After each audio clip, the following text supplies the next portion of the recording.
until you come on, that would be probably good.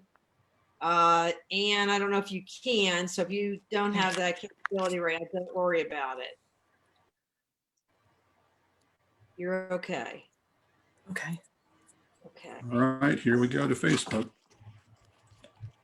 All right, well, good evening and welcome to our November open mic, second Thursday of the month, sponsored by the Pat Conroy Literary Center and the South Carolina Writers Association. We have a nice group of writers here this evening. We're a little smaller tonight, might be the November blues or pre-Thanksgiving numbers, but it's a good number and should be nice, relaxing, and I hope all of you enjoy listening to one another's work. I'm looking forward to hearing you. So usually I just go down the line in the order where people register. Mr. Williams, you're going to be our first contestant this evening. You were the first one to sign up. Hi, John. You're getting there. Nope, you're still muted. Yep, thank you. Hey, all right. I wasn't expecting to be first. I'm never first. The real number one person didn't show up, so there you have it. All right. All right. What I'm going to read is from my second novel, Pocataligo Point. It's kind of a coming of age, mature, going with the narrator. Right now, we're in the point of view of Donnie, who's 6 years old. His uncle Jeff has just volunteered to go to Korea after serving in World War II. And they're at the bus station in downtown Yemassee, Wow. which is an active place. And they're waiting for the Greyhound. There it is, I yelled. Everybody saw it. Sue Ellen let out this loud gasp like the bus was a big surprise, and she leaned up and gave Uncle Jeff this long kiss, and then all the women hugged him and shook hands with the men. The bus let out a gasp of its own, then the driver stepped out and opened the side where the luggage went. Jeff had two bags, a little one with handles that I carried and a big green bag that had U.S. Army written on the side. We walked over and the driver stuffed the bags in and shut the door. Got to go, son, he said to Jeff. Army needs you fellas real bad. Jeff reached out and took my hand and he pulled me in for a hug. He squeezed me tight, patted my back and whispered, Donnie, don't you steal my woman while I'm gone. Okay, I said. I wanted to say something else, but I saw the tears running down Uncle Jeff's cheeks. He tried to smile, but the tears kept coming, so he let me loose and ran towards the bus. I was crying too, even though Uncle Jeff always says real men don't cry. The door closed behind him and the bus made some groans and then started moving. Jeff opened the window and hung out so far I thought he'd fall. That was when Sue Ellen started running, chasing the bus down 17 like she could catch it. Before long, her tall hair started to unwrap and it flapped around her like a strand of moss in a thunderstorm. I thought Jeff might jump out, but he just kept waving, and pretty soon the bus rounded the turn at Lacey Street and Jeff was gone. Mama ran after Sue Ellen, and they hugged and cried for a long time until Daddy walked up and brought them back. We'd come in two cars, Al-Ol's Rocket and Granddaddy's 1950 Ford Custom Deluxe V8. Mama said we'd take Sue Ellen home, so everybody hugged goodbye. Granddaddy and Grandmama looked worse than sad.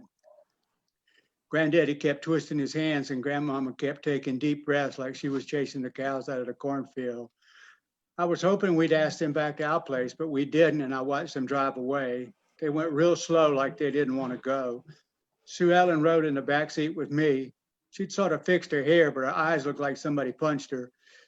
Mama leaned around and wiped her face with a tissue, and she looked pretty again. Sue Ellen lived with her mother in a little brick house on Pine Street, which is on the other side of town from our house. When she got out, she squeezed my hand and kissed me on the cheek. My face felt hot, so I knew I was blushing. I hated blushing. I always get teased, but I can't help it. Mama walked to the door with Sue Ellen, and they hugged again before they went inside. Mama was crying when she got back to the car. How long before he is in combat, she asked Daddy. Probably about a month, Daddy answered. They'll need a couple of weeks to get things together, and it takes about the same time to cross the Pacific. he'd probably go to Japan first. He was quiet for a minute. Daddy's like that. He talks fast, but he takes little breaks to think. He shook his head and looked up over at Mama. I just hope there's someplace left for Jeff to land. Mama started to cry again, and Daddy pulled her next to him, and she leaned her head on his shoulder. War's a horrible thing, he said, and accomplished absolutely nothing. I think General Bradley's right on this one. What did he say, Mama asked. She was sniffly, but she'd stopped crying. That Korea is the wrong war in the wrong place at the wrong time with the wrong people. That didn't sound as good as a stalemate, but I didn't say anything because I was afraid Mama might start crying. I thought about Uncle Jeff on the bus and Sue Ellen in her house, and I felt sad. Most of the war pictures I've seen were exciting. We always beat the Germans or the Japanese, and the guy and the girl end up together and happy. I hope Korea would be like that, but somehow it seemed different. And that's it. Congrats. Thank you, John. Mhm. I know I caught you a little off guard there. Next time I'll do, I'm sorry about that. That Oh, kind no of, problem. that kind of You're railed. still, okay. Beautiful writing, really good writing And reading. and reading. Okay. Thank you. Okay, the next reader for this evening is Susan Jean McCartney. Susan, yep. You're up front this time. Yep, got on mute. Yeah, there you go. Okay. Okay, well, that's a good reading. Yeah, that was nice. You like that? This is another piece of my African stuff. I've decided to call the whole thing Among Men. It's my African travels, and it really is. It's such a patriarchal society in Africa that I think that applies. So Among Men, November 14th, 2008. Into Africa I fly in a one-way ticket. Journey through 14 countries in 22 months on local transportation. Learn, rest, change. A woman without advantage of youth or money. The journey has many pieces. First day, November 17, Tunis, capital of Tunisia. Cheapest flight to Africa from JFK. Early morning arrival. I ease into my 3-flight jet lag. The hotel room is hewed oak and red silk. Glazed French windows to a wrought iron balcony look over the narrow sun-speckled lane. I hear jagged Arabic. Across the lane, about a dozen men robed in jebbas, Captain Tuchias, cluster around outside cafe tables, drinking small cups of coffee. I close the window. Nothing on my agenda this morning but sleep. Draw drapes, slip under silk coverlet. Muffled voices become lullaby. Brazen racket wakes me. Late afternoon slants on my balcony. 6 dozen men crowd at cafe tables gulping coffee, scream at each other, reach hoarse crescendo, stop abruptly, disperse. Dinner time, I suppose. Alcohol is not allowed by Islam. Coffee makes men roar. I dress to go out in black knee-length tee, jacket, trousers, head wrap, cover myself completely to accord Muslim custom. Women are wisps of black, seldom seen. The dome Medina Gate dominates violet evening sky. A cat darts across a warm, damp lane, vanishes in long shadow. Excuse me, madam, you go to the Medina? A boy in raggedy white speaks broken English. Oh yes, I say, happy friendly. I will show you. He takes me through the gate into a high-walled, brilliant maze. I know where to buy most beautiful carpets. No, my budget is small. The boy looks like he'll cry. Well, I could look, not buy though. A radiant grin from the skinny little thing. He winds past cul-de-sacs, spiral golden towers, palaces, ornately tiled mosques. Craftsmen shout from canopied souks. Just look, madam, just look. The boy stops at a bright, spacious souk. Carpets of elaborate design cover the walls. Rolls of rugs scatter. A delicious smile from the merchant begins practice dialogue. Oh, sorry, I say, I'm just looking. The merchant shouts Arabic at the boy. Why do you bring her if she is not buying? I don't understand Arabic, but I'm no dummy. We leave. A red skirt in a backpack suit catches my eye. I buy it. The boy crows credit for this sale. The white-whiskered merchant snorts disgust. Back at the gate, I'm hungry. I ask the boy, could I buy you dinner? He leads to a dim, yellow-lit cafe squeezed against a wall, stops at the door. I will take money instead. I give him a few dinars. He prances off, singing his cleverness to the dark. Green lantern eyes shine from a high cafe shelf. Cat. In the corner, a tawny with newborn. Others curl on windowsills. 2 spotted grays stretch on the floor. I count 7. An orange stripe springs softly to my table, studies me with satin eyes. 8. A man aproned in pristine white hands me a menu. Shoo, he says to the orange stripe. The menu is in Arabic. I point to a small price. Smile. Lamb stew, says the man. He brings a large earthen bowl of stew and a wooden spoon. Cats purr, slide along my legs. We eat chunks of spicy stew together. Wow. Very nice. Well done. I don't think I've heard that before. What's the title of this going to be? The work again, please? The whole work, I think, it's all about Africa, you know. And I think I'm going to call it Among Men, I like that. because it really is. That's what it all is. You know, there's women occasionally, but the men really rule in Africa. And I was going to call just Tunisia Among Men, but then I figured, no, I think it's really the whole shooting match, you know. So every little piece has its own name, and I am marketing them separately. I've marketed 2 and sold 2, so there you are. All But, right. you know, so I'm working on. We'll look forward to more. We'll look forward to more, Susan. Yeah, that was terrific. That was Thank terrific. you. Elizabeth Robin, yeah, I know. We're ready for a little bit of poetry, or maybe you're not going to do poetry tonight and surprise us. You're always surprising me, so I'm not sure. Well, I hope it's a nice surprise because I'm not doing poetry. Oh, good. Yeah, I've been working on something that a lot of you know about called Travels with Byron, which is chronicling a trip I took with my dog, who is Byron. And people continually told me I needed to somehow establish why Byron helped me be able to take this trip by myself, all these miles, you know. So this is the first chapter, I think, of Travels with Byron. And this is only an excerpt from it because it's a lot longer than 3 minutes. But I'm trying to kind of give a sense of why I took the trip and why Byron was cool with that. And I've just gone through a whole chronicling of the many tragedies that brought me to this moment, which I'm not going to read to you because you don't need to hear that tonight. But anyway, so this is just a part to hopefully give you a sense of that. Thank you. Between that day and the moment I decide on this trip 2 years later, Byron has kept me here. He gets me out of bed, makes me get outside, exercise, eat. He shapes my schedule and nips me into line when I don't pay attention to where I'm going or when a storm is coming.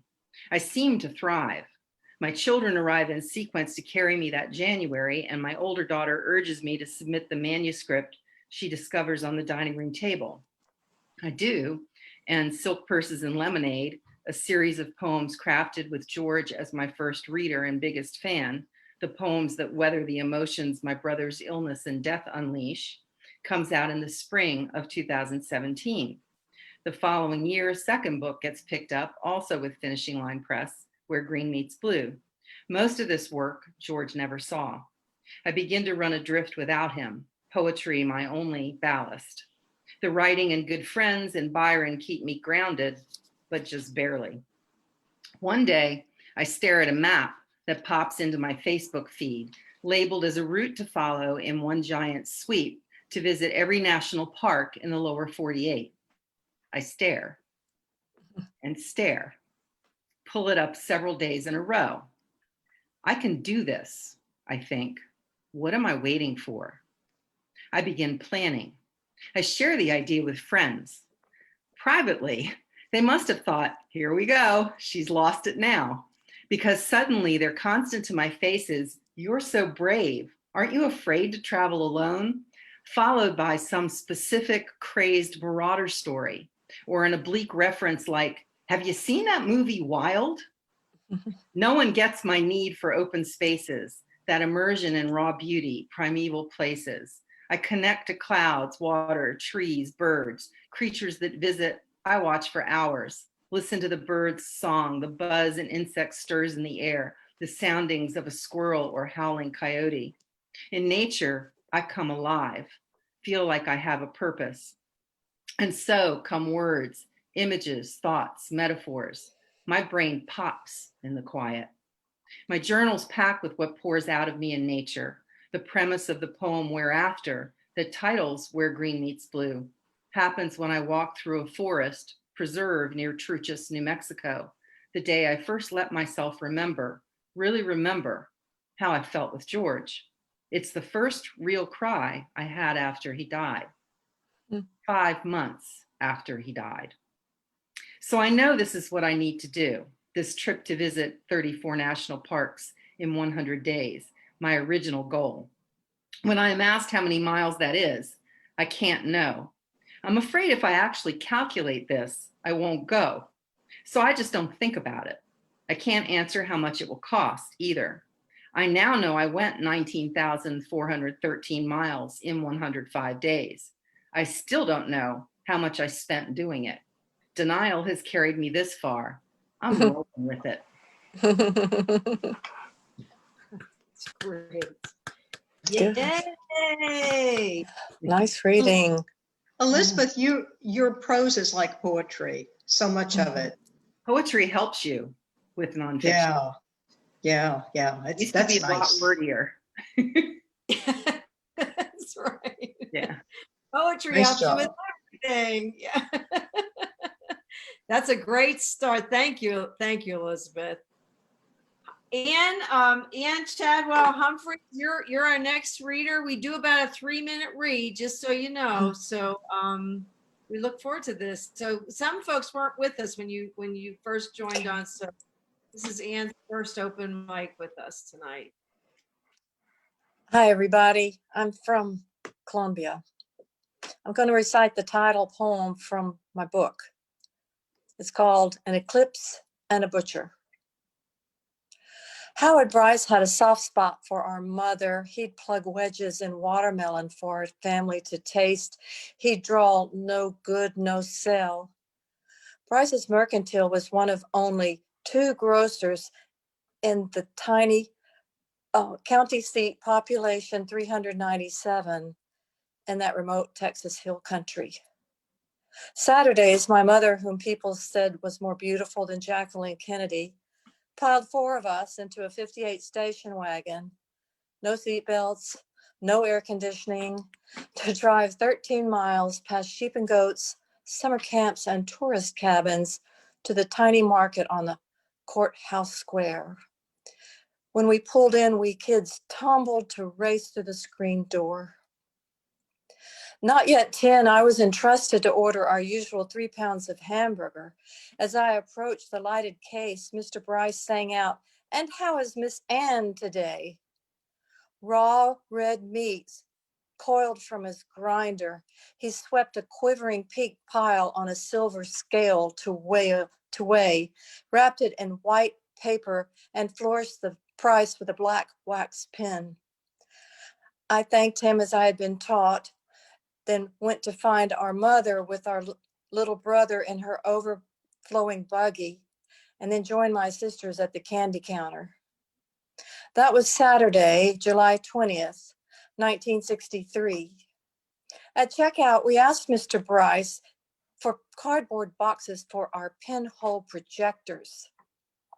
On our way out, San Antonio newspapers headlined the President and Mrs. Kennedy's pending trip to Dallas.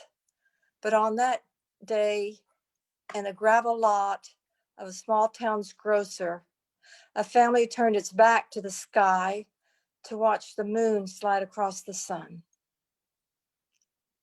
Wow, that was terrific, Anne. Thank you. Thank you. That was wonderful. Sure, you have Thank a you. reading coming up in December, I think. Is that correct? I have November 22nd as a virtual launch for my book. And Naomi Shihab Nye said she's calling in and going to be a guest speaker. She's a wonderful poet, international. And then I have a Hub City Press on December 3rd. That's what I have so far, but it's filling in. Well, congratulations you. on beautiful work, and we're so glad to have you tonight, Anne. Thank you. You're I'm glad to welcome. be here. All right. Well, we're going to follow the beauty with Barry Dixon. Another beautiful writer. That's You all. were, you were thinking the beast, weren't you? You were, I know. I wasn't sure what I was thinking, Barry, but that's something good came out of my mouth. So there you have it. Well, decided again this month to do the poetry, not the memoirs. This is a poem from the forthcoming collection, Maybe Today, from Cherry Grove Collections, supposed to be out in April. We'll see. I actually tried to read this poem once before, I think about 4 months ago here, and the internet froze and almost half the poem disappeared when I went on later to look at the video and admire myself. So I think I'd take another crack at it. Okay. This goes a little over, Vivian, but I promise you, just as you're ready to get the hook, it'll almost be done. Okay. This poem is called Everywhere. Where are you going, dear? She called from upstairs. Out looking for a poem. I'll be back at dinner time. Bye. I will find one in the park for sure. It might land on a branch or bend my way in a breeze or poke its little head up through the ground. Once I found a poem in the park pond, making tiny bubbles with its lips. Look, I said to my friend Freddie, a poem. What are you talking about? He said, it's a damn fish. Good guy, that Freddie. Not so good at seeing poems. If I don't find one in the park, I'll be surprised, but not discouraged. There are plenty on the streets, under cars, in skimpy skirts. They even sleep in doorways. Arnold once found a beauty on a beach, Whitman on a little promontory, Keats on an urn, Byron in darkness.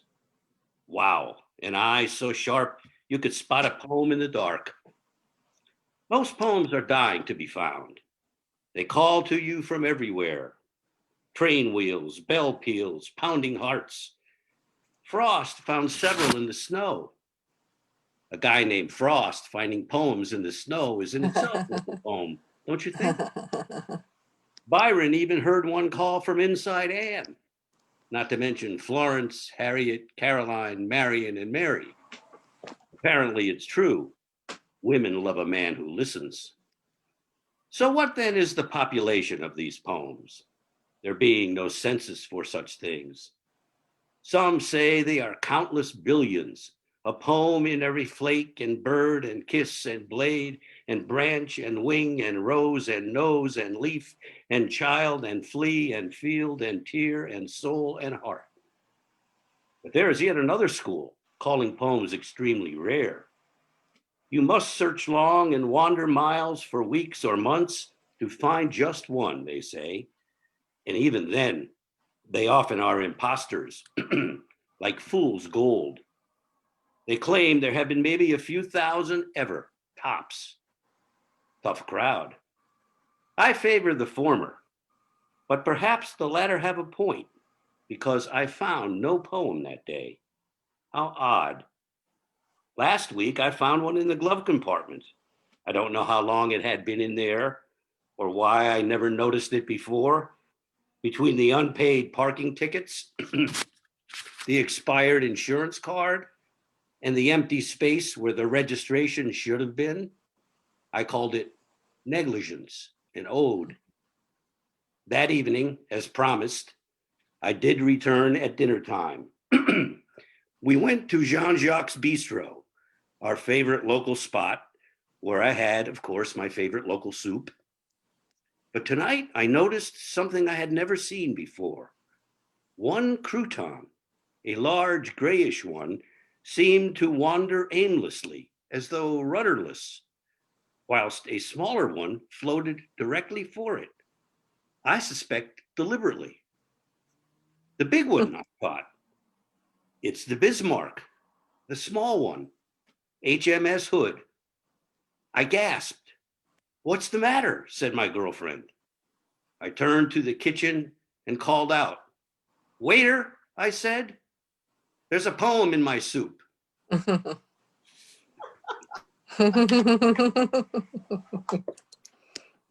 That's great. Thank you. Did the internet freeze? Did I get through it? You got through it. Everything was great, except I'm sorry you had a tickle in your throat. Yeah. I don't know what That- that. I was thinking, oh my God, if he stops now, what? We're gonna have to hear that poem a third time. I'm only kidding. Oh, no. That was really fun, Barry. That was really fun. That was fun. Okay, between parking tickets. Okay, thank you, and good luck with your panel coming up. Thank you. You're so welcome. Okay, Barbara Bosch, I'm gonna put you in between a couple of poets here because Jackie will follow you. Yeah. Unless Jackie, maybe she's not going to read poetry tonight and surprise me like Elizabeth. So you are reading to, yeah. I Hi. have a poem. Oh, okay. That works. And some of you may have heard this. I've changed it slightly to enter it, submit it to a couple magazines. It's called Becoming One. The seagull, searching the deep and dark blue ocean, stares down at me, a praying mantis on a banana peel. Alone with Mother Nature, I yield to awesome power. I bob up and down on a 10-foot plank. Now we are serene, friendly, trusting, respectful. I wait. Lapping of water around me and slapping of board under me reminds me we aren't friends. Trust can be fleeting. Respect is always given to you if I get to share in your strength, your beauty, your nurturing ways. I wait. Rising and falling in your swell, my mother's arms holding me closely while rocking me left to right, right to left, letting me know there is comfort in the rhythm of you. You awaken in the distance and I prepare for your change, point myself to the shore and look over my shoulder. I wait. I accept you, know your fury. I lay flat, I paddle. Your command, your intensity, your trough is upon me. I snap from horizontal to vertical faster than you crest. Feet in position, I take your power and let it run through me.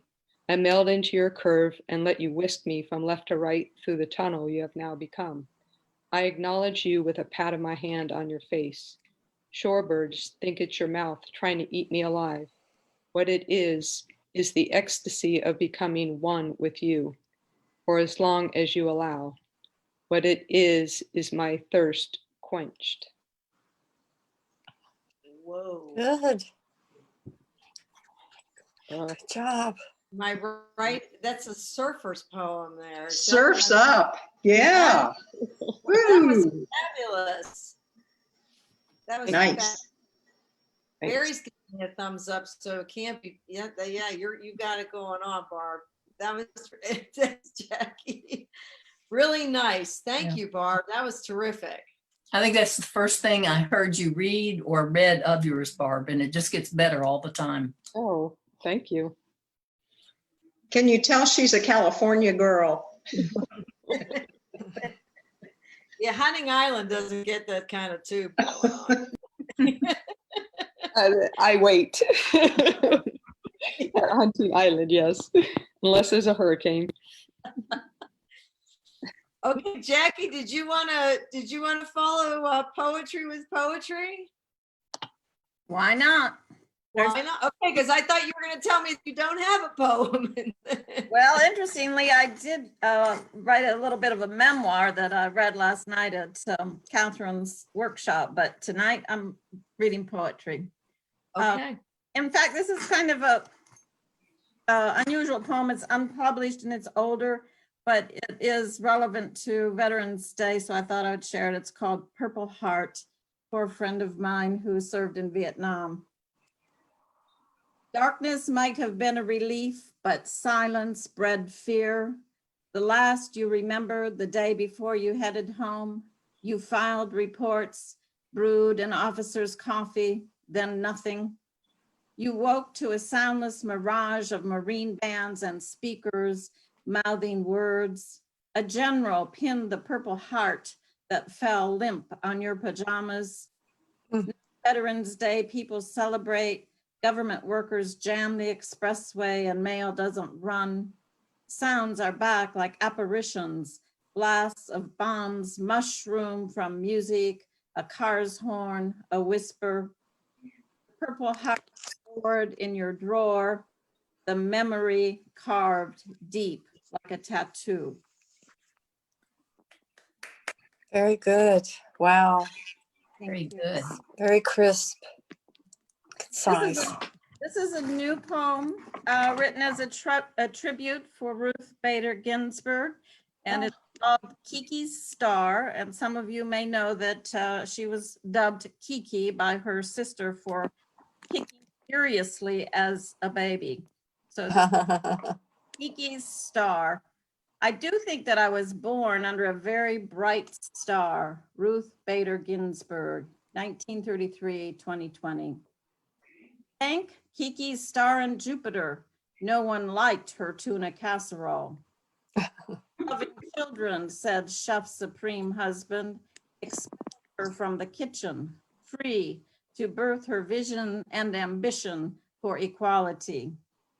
Thank asteroids and Mars, Ruth resisted, saying to the judge, you are a sexist pig, even as a self-proclaimed flaming feminist litigating with blind justice. Knowing stars and planets aligned for her, Ruth saw what she must do to manifest her vision of equality, a strategy of reversal. What's good for the gander is good for the goose, and incremental from stone to stepping stone. She navigated a legacy path hacked through the wilderness by equality foremothers, Kenyon, Murray, and Pilpel. Becoming Justice Ginsburg, she caught the women's wave as it crested and rode it to her end, all the while neatly coiffed in a flowing black robe embellished with a crochet collar or roughly French jabot. Is that Ruth in the clouds singing an aria about the Constitution? Holding up two parchment placards, one nonpartisan, the second equal rights for all. I bet that felt good to write. She loved opera, as you probably. And I'm just going to close with, since we were talking about Ed Madden, and I see Anne is in here too. This is a little book that I didn't even know Ed was going to put the book together, Poetry on the Comet, but he put little poems about time throughout Columbia on the buses. And I have an excerpt from an earlier poem in here called Landmarks. That he wanted them all to be about time. So somewhere, this little poem is on a bus in Columbia. Landmarks, tobacco barns, 3 in a row, mouths open like my cat's at 7 a.m. I turn west, approach an ink sketch of live oaks dabbed with mistletoe and pines. Too early for moon and stars. The sky blackens on the edge of pink. The last dark miles, the car turns animal and crawls. Thank you. Oh, yeah, good job. I think, yeah, I think Anne's groan was a groan of delight. Yeah. I hope. Thank you. That was great, Jackie. Thank you. Thanks for reminding us of Veterans Day with your poetry, and it was really, that's the first writing I've heard about Ruth Bader Ginsburg in poetry. It was really terrific. I appreciate that. Thank you. Yeah, I'm sure we all enjoyed it. I did. Thank you. Mhm. All right, Estelle, are you going to surprise me with poetry? Don't hold your breath. I love poetry. It's helped me a lot with fiction. I love it. But I write it not that often. Not that often. I'm reading, you've heard parts of this before. Again, we'll try and keep it to 3 minutes. I hope it will be 3 minutes. It might be 3 minutes and 10, 20 seconds. That's okay. We have a tolerant crowd this evening, so. Okay. thanks. Yeah. Don't have a cat if it goes way over, but it should not. Okay. It's called What Happened.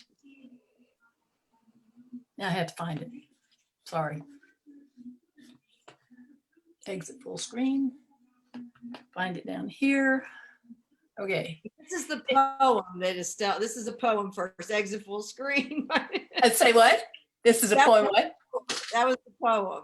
That was a poem, yeah, it's all over. Okay. In my mother's bedroom when I was growing up, my grandmother's picture, taken when she was in her 50s, looked out at me above another photograph, a much older one, of my grandfather when he was in his 20s.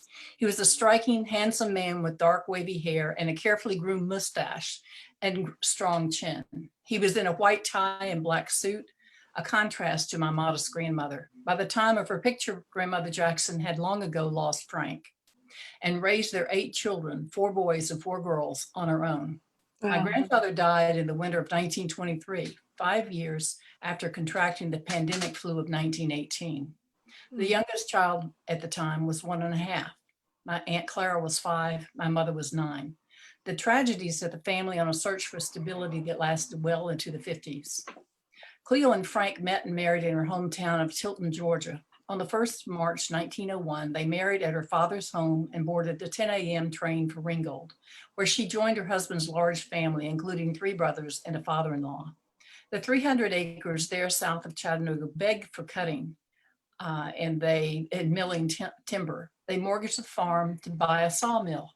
The cotton market fell and they lost the farm and their home. That began an odyssey of renting farm after farm to continue growing vegetables for a living. Now Cleo and Frank had 7 children, and in the fall 1918, they were all sickened by the Spanish flu after the couple went to hear a preacher they liked at a local church. Their home at the time was between Fort Oglethorpe, site of the Army's 6th Cavalry, just returning from World War I, and the city of Chattanooga. It was as though the virus wafted northward from the post, across Missionary Ridge near their home, and then down into the city, which suffered 400 deaths before the pandemic was over. This was before everyone had automobiles and before electricity and telephones connected people and made communications easy. The family was sickened but recovered, though it took Frank a long while to return to work. He was then 48. 5 years later, while working out of doors, handling huge steel beams as a laborer making railroad bridges, he caught pneumonia and died. I am in awe of how the family made it at a time when there was no welfare, no food stamps, no safety net of subsidized housing, but they did survive. Family was the first resource. My grandmother stayed at home and prepared meals, did laundry, grew food, and otherwise looked after all 8, while the oldest 2 went to work to support the rest of the family. The family moved frequently to be near jobs for the oldest, and the younger stepped up when those workers married and started their own families. Life was very hard, but no matter, grandmother made sure all went to her family's reunions every summer. Her forever home came when my mother and my father married, and grandmother and my mother's youngest brother and sister moved in with mom's own growing family. Another aid was the church. All are raised Methodists, and to this day, most of that generation's children attend organized churches regularly. Grandmother helped my mother all day and read her Bible at night, alternating that with crocheting, her favorite hobby. She showed us peaceful family relationships, engagement with neighbors, the value of a soft voice. Singing together was another help. Started in the family when Frank was alive, it continued in churches and in family gatherings, even leading to the youngster who did not know his dad, becoming an opera singer in the Chattanooga Lyric Opera, and to the third generation enjoying it in many forms. For people who had the script to provide, food became a major resource. The brothers figured they would always be able to eat if they were bakers, and 4 of the 8 eventually worked in bakeries. From managing production at large bread operations in California to creating retail bakeries in the Chattanooga, Cleveland, Tennessee area. The saving grace of having stable jobs helped my family weather the depression that came several years later. It was ironic that the family was with the least a few years before, had what so few had in 1930. Wow. Yeah, that's powerful, Estelle. Is that the first time you've read that to us? Because I mean, you read something. That group at our Low Country Writers group, I read what was actually a much larger work. And it was what I actually sent to family members. I was trying to tell this story to the 3rd and 4th generations of this family. It's a true story, obviously. So it was a much longer work. And you all's criticism at the time was, there's so many people in this. And I named names. And that was an attempt for all those 3rd and 4th generation people to recognize people in their family. Because when we gathered, the last time we gathered was Easter egg hunt 2019 in Chattanooga. There were 80 people there. Wow. That will give you an idea. So there are a lot of people in the family. So I tried to whittle it down, first of all, to make 3 minutes. But also I would like to submit it as an essay, memoir excerpt, or whatever. And the reading before that group was very helpful and helped me realize that nobody was going to get it. Well done. Thank you. Yeah, it really made me think about the pandemic as it is today and quit whining. That's what I need to do, is to quit whining. Yeah. Okay. Several times as I was reading, I heard emotional reactions from people. Yeah. I appreciate people being honest with it. When I was growing up, people didn't mention all this, but I knew that these pictures represented the difference in the family. But it is kind of the backstory of how they became the family they did. Okay, well, good luck with continuing on. So Thank you. So before we move on to our featured reader this evening, who is Catherine Tandy Brown, I'm going to take a minute to read. I may go over 3 minutes myself. I'd like to just say this. What I'm going to read is the little piece I wrote called Writing a Voice Quilt. And it was a submission to the Spirit Writers Short Story Contest that lost. I was not a winner. And so this is a loser's short story. But I want to just say that Catherine has been very influential for me as a writer and a mentor. Catherine always has a fabulously positive attitude, very open, encouraging, and was one of the first people I met in Beaufort as a writer. And I just want to say thank you. So Thank you, Vivian. I appreciate that. You're welcome. You're welcome. So here's my loser essay for the Spirit Writers called Writing a Voice Quilt. And the prompt that Catherine and her group put out there was torn scraps of paper. Sarah's obsession with torn scraps of paper could seem odd. She was skilled at tearing edges in a straight line, running her thumbnail against each fold, splitting the paper away from itself to expose pulp fibers as she creased and ripped. She traced the borders with an Elmer's glue stick before she pasted each patch of paper into her journal. She believed she was capturing a collage of prophecy, snapshots of intrigue over the course of her lifetime. This wasn't a collection of scraps to her. She found and kept wisdom quotes, art, and magazine photographs. For Sarah, each fragment symbolized some part of a private philosophy she constructed for herself. She kept notes from her mother and husband and quirky meditations she hijacked from emails. Sarah tore prayers and Bible passages from her daily reader, words she clung to for inspiration, words written by dead men, the ancient prose of Psalm and Proverbs, stories about prophets and angels, the devil and sin, apocalypse and revelation. She believed they were quiet messages from God to her. More frequently than family notes or scripture, Sarah sought out poetry for her journal of tattered keepsakes. Every Sunday, she flipped directly to the featured poem in the New York Times Magazine. These were her weekly koans, hidden gifts inside glossy pages buried between COVID statistics and political mayhem. Poetry was her compass to navigate a world she no longer understood. The intent for Sarah's scrapbook was to leave enough space between the fragments to write her poetry. She hoped words would solve the puzzle of her emotions, that the bits and pieces of her paper quilt would become a mosaic of meaning. She believed that someday someone would pick up her creation, open and turn the pages, and understand her as a woman of great care and complexity. She hoped some piece of her soul would be discovered in this strange piece of art. One morning, as she scrawled a few lines about birdsong and sunrise beside a picture of a cardinal, a yellowed piece of newsprint she pasted to the next page captured her attention. It was from Parade, a Sunday newspaper magazine. She recalled her father's habit of saving the insert for his Monday morning bathroom read at the start of another work week. He'd tear out recipes Mom would never make.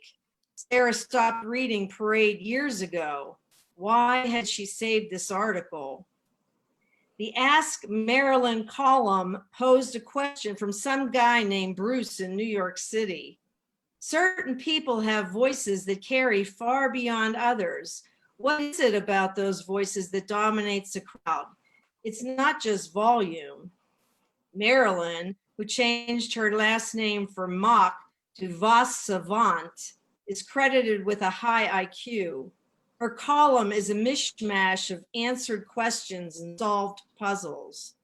She responded to Bruce by crediting volume and pitch as attributes of a strong voice, and she explained that the resonant frequencies of human vocal tract are known as formants. A resounding voice can be attained just by trying, she explained, and she ended her explanation encouraging Bruce that the two can pierce through a crowd. That's it, Sarah thought.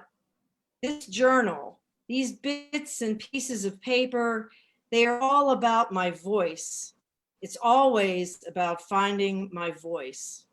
My weird preoccupation with tearing and pasting and writing words beside the things that capture my attention is a quest for my voice. Maybe I'll begin to read this journal out loud, share the quotations and love notes, poems and pictures. Why wait?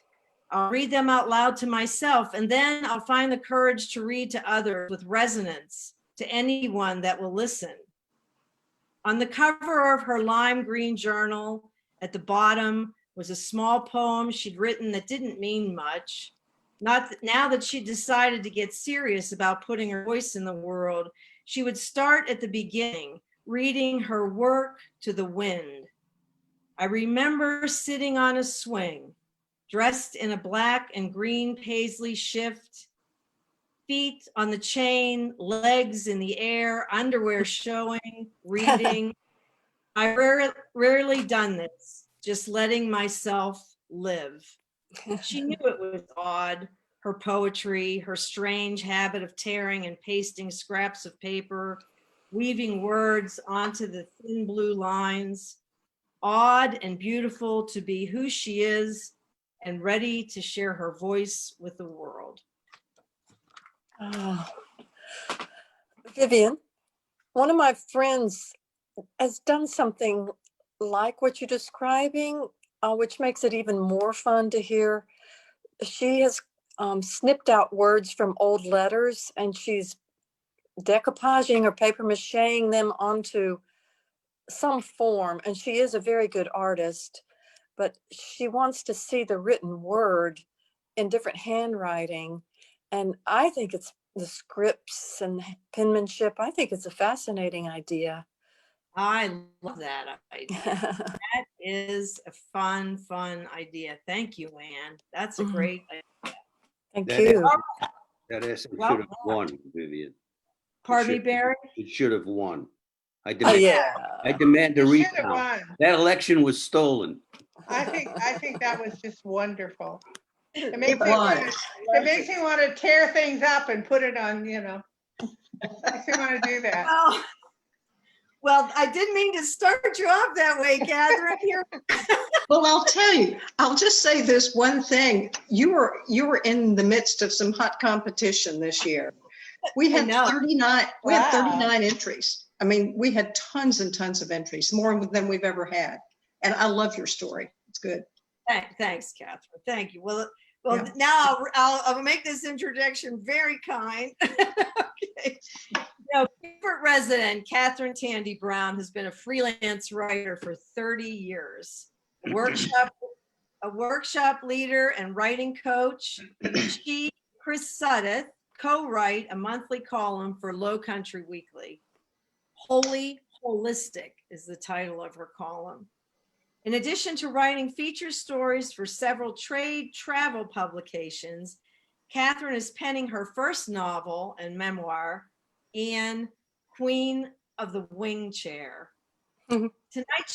Tonight, she'll read an excerpt from a short story titled Six, which will appear in a collection, All That We See or Seem, edited by Tim Johnston and slated for publication in 2021. The story is part of a chapter in her work in progress novel, Karma, an equine thriller. So, Catherine, take it away. We love your little puppy there behind you too, by the way. What's his name? Thank you. That's Sam. Okay. Well, you and Sam have before. I'll be quiet. Thank you very much, Vivian. I have a very short introduction just to tell you where this is in the novel, just a little setting. It's 1973. The setting is Pleiku, Vietnam. Second Lieutenant Ridley St. Cyr is ordered to lead his 6 men on a dangerous combat mission to flush out Viet Cong who've been picking off American soldiers. A premonition of danger causes one of the 6, a young man named Forecastle, new to the unit, to lag behind, and St. Cyr drops back to make him catch up with the rest of the men. Okay, here we go. It was then that Ridley noticed the jungle had gone quiet. No insect cacophony, no bird screeches, still as death. The lieutenant's skin prickled. A sound split the silence near the kid. Crack, like the snap of a stick. From too close, Ridley's head jerked toward it as he raised his rifle, aimed and yelled, "Ambush left, get down." At the same instant, Forecastle shouted, "Fuck!" A split second before the air caught fire with bullets zinging from the left and behind, dropping the soldiers like dominoes. The kid took the initial brunt of the barrage in his back, full on. Bullets peppered his body, which jerked like a rag doll as divots of skin, organs, guts, and chunks of fatigued fabric exploded from him. Still trying to fire in defense, the officer suddenly felt a searing pain in his shoulder and a force knocked him backwards.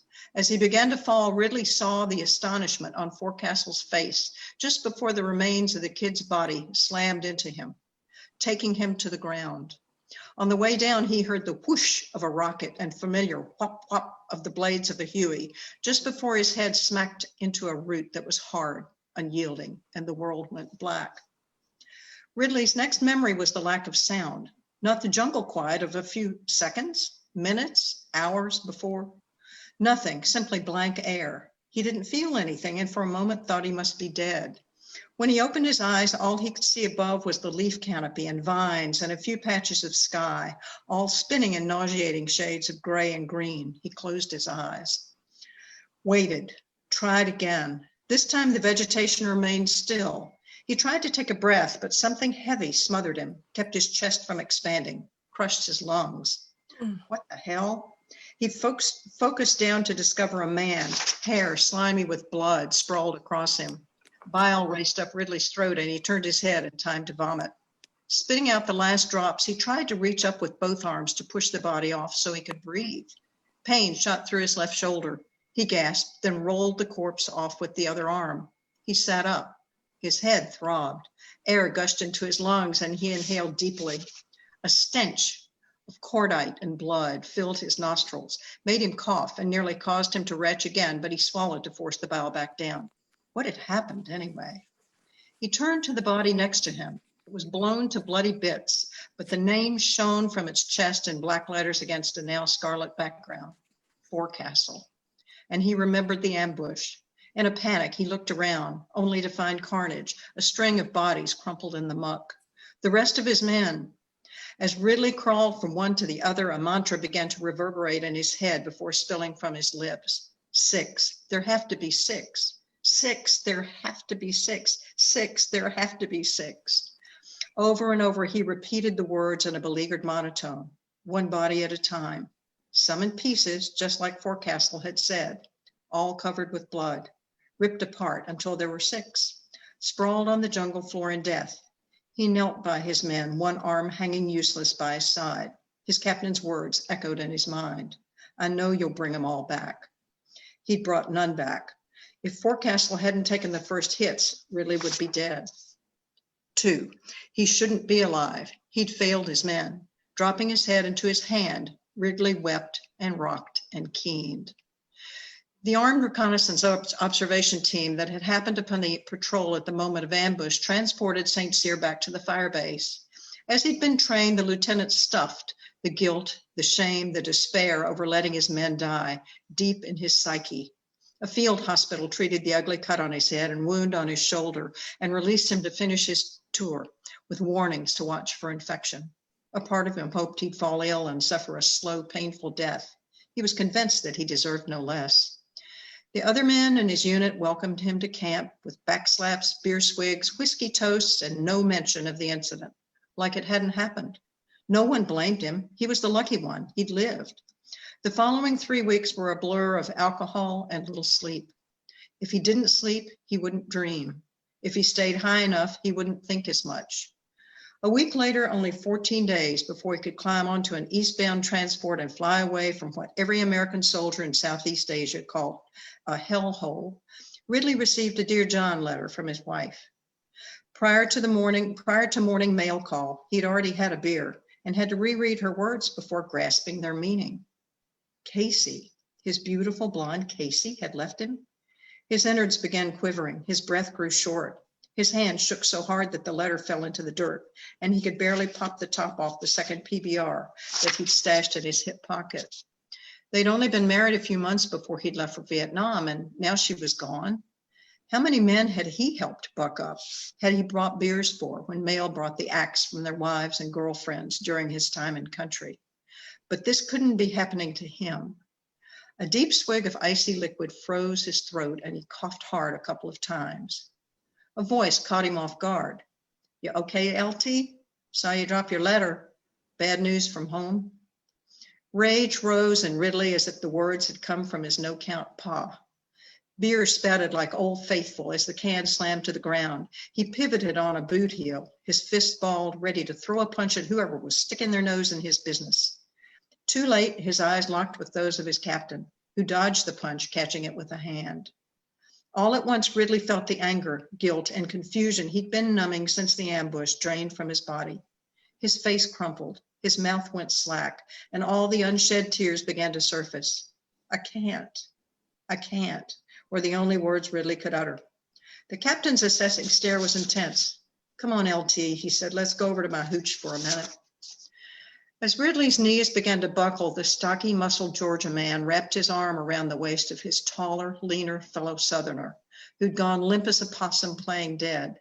The two stumbled across the rutted dirt into crude tin quarters, where the captain eased the Cajun to a sitting position on a wooden crate. Ridley St. Cyr had never cried in front of another man. It's what his father had always wanted, and no matter how the miscreant had physically injured his son, the boy refused to give him that pleasure. But now he held his face in his hands, his body racked with sobs for the first time since he grieved for his men on the jungle floor. That's it. That was really powerful, Catherine. Thank you. Really powerful. Thank Thank you very much for sharing that with us. Yeah. You're welcome. You're welcome. Yeah. I think that also kind of brings a little reverence to the past, to this past Veterans Day as well. So thank you very much for sharing that. And You're welcome. yeah, yeah. Well, we just had a small group of readers this evening and writers, and but I think it was a really powerful and also a good learning experience for each between one another and for the listeners that we have. So thank you very, very much for taking time to share your work. Keep working. It's beautiful, beautiful stuff. And I'll see you in December. Our next open mic is on December the 10th at 6 o'clock. Please join us again. We'll make sure you have a link, and I hope you have a wonderful night and a very happy Thanksgiving. Please stay healthy and enjoy your holidays however best you can. So take good care. Thank you. Thank you. Thanks, Vivian. Thanks to the Conroy Center too. Yes. For this. This is fabulous. It's a wonderful, wonderful platform. And for the Conroy Center. Yes, thank you. Thank you so much. Bye. Thank y'all. That was Appreciate it. fantastic. Good. Bye, guys. Goodbye. Bye. Bye.